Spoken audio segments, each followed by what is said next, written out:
నమస్తే, welcome to Pallavi TV. మన currency రూపురేఖలు పూర్తిగా మారిపోబోతున్నాయి. ఇప్పుడు ఉన్నట్లుగా పేపర్లలాగా మన కరెన్సీ ఉండే పరిస్థితి దాదాపు లేనట్లే. ఈ ఆగస్టు 18కి బిడ్ దాఖలు చేయబోతున్నారు పాలిమర్ నోట్ల కోసం. అది 2027 నుంచి మనకు పాలిమర్ నోట్లు అందుబాటులోకి రానున్నాయి.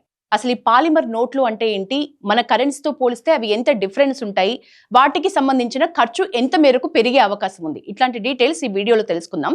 మొదట మనం పాలిమర్ నోట్లు ఎట్లా ఉండే అవకాశం ఉంది అనేది చూద్దాం. మనం చూస్తున్నాం కదా, మనం ఆధార్ కార్డు మనకు వచ్చిన తర్వాత దాన్ని లామినేషన్ చేపిస్తే లైట్ గా స్టిఫ్ గా ఉంటది కదా, అట్లా కార్డ్స్ టైపు ఉండే అవకాశం ఉంది. అయితే మొదట దీన్ని కేవలం 5 రూపాయలు 10 రూపాయల్లోనే తీసుకురావాలని RBI, reserve bank of India భావిస్తోంది. ఆ తర్వాతే పెద్ద నోట్ల వరకు వెళ్లే అవకాశం ఉంటుంది. అయితే 5-10 రూపాయల నోట్లతోటే స్టార్ట్ కావటానికే సుమారు 2027 పడుతుంది. ప్రస్తుతానికైతే దాని మీద పూర్తిగా రిజర్వ్ బ్యాంక్ చర్చలు చేస్తోంది. దానికి సంబంధించిన బిడ్ ని కూడా దాఖలు చేయమని ప్రతిపాదనలు ఉన్నాయి. అయితే మొత్తంగా ఈ పాలిమర్ నోట్లు ఆగస్టు 18కి బిడ్ దాఖలైతే మనకు 2027 అంటే నెక్స్ట్ త్వరలో మన నోట్లు ఇట్లా ఉండే అవకాశం ఉంది. ఆర్బీఐ పాలిమర్ నోట్ల ప్లాన్ కి సంబంధించి ఈ రోజు మనం కొన్ని డీటెయిల్స్ చూద్దాం. 10 రూపాయల నోట్లు, 20 రూపాయల నోట్లు డిజైన్ ఇట్లా ఉండే అవకాశం ఉంది. చూడొచ్చు, మన కార్డ్స్ టైపు ఉంటాయి.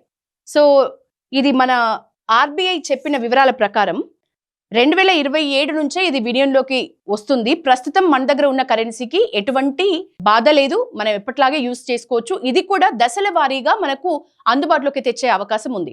ఒకేసారి క్లోజ్ చేయటం, ఒకేసారి ఆపేయటం, మన దగ్గర ఉన్న కరెన్సీ చెల్లకుండా పోవటం జరగదు. ఇది దశల వారీగా మొదట 5-10 రూపాయల నోట్ల నుంచి స్టార్ట్ చేసి తర్వాత పెద్ద నోట్ల వరకు వెళ్లే అవకాశం ఉంది. అయితే ఇవి ఇంతకు ముందే కొన్ని దేశాలు పాటిస్తున్నాయి ఆల్రెడీ. ఆ దేశాలు ఏంటి అంటే, సో పాలిమర్ నోట్లను ఉపయోగిస్తున్న ప్రముఖ దేశాలు ఆస్ట్రేలియా మొదటిసారి ప్రవేశపెట్టింది పాలిమర్ నోట్లని. ఇది నిజానికి ఖర్చు చాలా ఎక్కువ. ఇప్పుడు మన నోట్లతో పోలిస్తే ఈ పాలిమర్ నోట్స్ కి చేసే ఖర్చు ఎంత ఎక్కువ అంటే, లెక్కల్లో చూస్తే 2,02,000 చిల్లర నోట్లు ముద్రించడానికి సుమారు 5,000 కోట్లు ఖర్చు అవుతుంది. ప్రస్తుత మన కరెన్సీ ముద్రణకి అయ్యే ఖర్చు కంటే ఇది చాలా ఎక్కువ మొత్తం.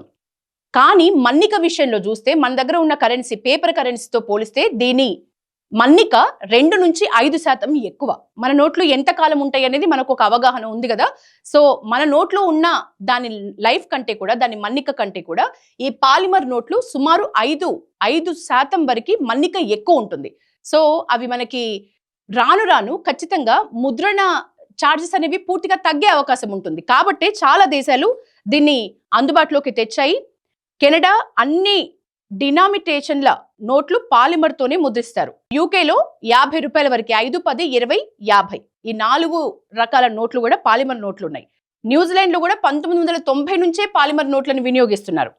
రొమేనియా యూరప్ లో పాలిమర్ నోట్లు ప్రవేశపెట్టిన తొలి దేశాల్లో ఇది కూడా ఒకటి. ఇట్లా చాలా దేశాలు, సుమారు 6 దేశాల వరకు కొన్ని పాక్షికంగా ఉపయోగిస్తున్నాయి. అంటే కొన్ని నోట్ల వరకే, కొన్ని పూర్తి స్థాయిలో అన్ని నోట్లు కూడా, ఆ దేశంలో ముద్రించిన అన్ని నోట్లు కూడా కేవలం పాలిమర్ నోట్లనే వినియోగిస్తున్నాయి. సో మన దగ్గర కూడా మనం కూడా దీన్ని అడాప్ట్ చేసుకోబోతున్నాము. పాలిమర్ నోట్లు మొత్తంగా తొలిసారిగా అయితే ఆస్ట్రేలియాలో 1988లోనే స్టార్ట్ అయినాయి.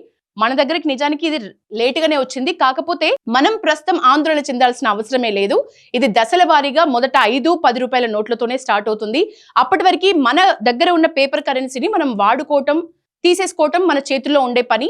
దశల వారీగా దాన్ని తీసుకొస్తారు కాబట్టి ఎట్లాంటి ప్రాబ్లం లేదు. అయితే ఈ పాలిమర్ నోట్లని ఎందుకు ముద్రిస్తున్నారు అంటే, ఇప్పుడు ప్రస్తుతం ముద్రణకి మన పేపర్ నోట్లకు అయ్యే ఖర్చు కంటే కూడా చాలా రెట్లు పెరుగుతున్నా కూడా ఖర్చు ఎందుకు ముద్రించాలనుకుంటున్నారు, ఎందుకు రిజర్వ్ బ్యాంక్ ఈ ప్రతిపాదనకి ఆమోదం తెలుపుతుంది, ఎందుకు ఈ ఆలోచనల్లో ఉంది అంటే, ముఖ్యంగా మన్నిక ఎక్కువ కాబట్టి రాను రాను ఖర్చు తగ్గే అవకాశం ఉంటుంది. మెయిన్ ఇవి చిరిగిపోవు, అంటే నల్లగా కావు, పాడవవు, ముఖ్యంగా తడవవు, తడిసినా పాడవ్వవు. సో ఇన్ని బెనిఫిట్స్ ఉన్నాయి పాలిమర్ నోట్స్ తోటి మనకి. సో అందుకని అన్ని రకాలుగా బెనిఫిట్స్ ప్రజలకు ఉంటాయి కాబట్టి మన దగ్గరికి ఇవి తీసుకురావాలని అనుకుంటున్నారు. Reserve bank of India already ఈ ప్రతిపాదనలు చేసింది. బిడ్ ఆగస్టులోనే దాఖలయ్యే అవకాశం ఉంది. నెక్స్ట్ ఇయర్ నుంచి మనకి ఇవి అందుబాటులోకి వచ్చే అవకాశం ఉంది. కాకపోతే చిన్న 5 రూపాయలు 10 రూపాయల నోట్ల నుంచి మనకు అందుబాటులోకి వచ్చే అవకాశం ఉంది. సో ఈ పాలిమర్ నోట్లు మన దగ్గర ఆర్బీఐ గవర్నర్ సంజయ్ మల్హోత్రా ఈ ఆలోచన చేయటానికి, ఆమోదించడానికి ప్రత్యేకమైన కారణం కూడా ఒకటి ఉంది. అదేంటంటే, నకిలీ నోట్ల తయారీ ఇంకా సులువు కాదు. నకిలీ నోట్ల తయారీ అనేది దాదాపు సాధ్యం కాదు. ఈ ఒక్క మెయిన్ మోటోతో ఇక మిగతా రీజన్స్ ఇందాక మనం చెప్పుకున్నాం, అవి తడిసినా పాడబవు, నల్లగవ్వడం జరగదు, మన్నిక లైఫ్ ఎక్కువగా ఉంటుంది. ఇన్ని రీజన్స్ వల్ల ఆర్బీఐ గవర్నర్ సంజయ్ మల్హోత్రా దీనికి ఆమోదం తెలిపిండ్రు. ఓవరాల్ గా మనకి ఇప్పటికిప్పుడు వచ్చిన ప్రాబ్లం ఏం లేదు. నెక్స్ట్ ఇయర్ ఇవి స్టార్ట్ అయ్యే టైంకి కూడా మనకి ఎట్లాంటి ప్రాబ్లం లేదు. దశల వారీగా ఇవి మనకు అందుబాటులోకి వచ్చే అవకాశం ఉంది. సో నెక్స్ట్ మన నోట్లు, ఇప్పుడున్న నోట్లు నెక్స్ట్ ఇయర్ వరకు పూర్తిగా వాటి రూపురేఖలు మారిపోయే అవకాశం అయితే త్వరలోనే ఉంది. ఓవరాల్ గా పాలిమర్ నోట్ల ఈ పైలట్ ప్రాజెక్టు 5 రూపాయలు 10 రూపాయలతో స్టార్ట్ చేసిన ముందు ముందు పెద్ద నోట్ల వరకు వెళ్తుంది. అయితే ప్రస్తుతానికి మన కరెన్సీ ఏదైతే పేపర్ కరెన్సీ ఉందో అది పూర్తిగా నిలిపివేయాలనే నిబంధన గానీ, నిలిపివేయాలనే ఆలోచనకు గానీ ఎట్లాంటి ఆధారాలు లేవు. ఇప్పటివరకు ఎట్లాంటి దీని మీద స్పష్టత అయితే లేదు. కాబట్టి మనం చాలా ప్రశాంతంగా ఉండొచ్చు. నెక్స్ట్ ఇవి అందుబాటులోకి వచ్చినప్పుడు కూడా మనకు ప్రజలకి ఎట్లాంటి ఇబ్బందులు కలగకుండానే చర్యలు ఉండే అవకాశం ఉంది. ఓవరాల్ గా పాలిమర్ నోట్లను వినియోగించడానికి మనం ఎంతవరకు ఉత్సాహంగా ఉన్నాము అనేది మీ కామెంట్స్ లో తెలియజేయండి. This is Yashoda signing off.